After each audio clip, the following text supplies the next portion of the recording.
যে সময়ে ৩ থেকে ৭ বছরের শিশু মেয়েরাও ধর্ষণ থেকে নিরাপদ না, সেই সময় দ্বারাও আমরা নিজেদেরকে শ্রেষ্ঠ জাতি হিসাবে দাবি করি।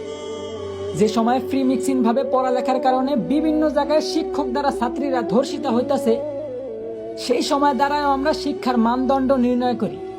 একদিকে দেশের মান্যগণ্য লোকেরা দেশের গরিবদের দিকে না তাকিয়ে বিলাসিতায় দিন কাটাইতেছে, ঠিক সেই সময় আমরা নির্লজ্জের মতো আবার দেশের রেমিটেন্স যোদ্ধা প্রবাসীদের নিয়ে সমালোচনা করি। হ্যাঁ, এই সময়ও দেশের প্রধানমন্ত্রী একজন মহিলা, কিন্তু তারপরেও দেশের মা বোনদের আমরা ধর্ষণ থেকে বাঁচাতে অসক্ষমতা প্রকাশ করি। বলি মুসলিম দেশে বিধর্মীরা হত্যাকাণ্ড চালায়, তার কোনো বিচার নাই। সংখ্যায় বেশি আর দেশটা মুসলমানদের হওয়া সত্ত্বেও প্রতিবাদ করার মতো কেউ নাই। আসলে আমি মনে করি কি ভাই, আমাদের দেশে ইসলামের পক্ষে সঠিক বিচারই নাই।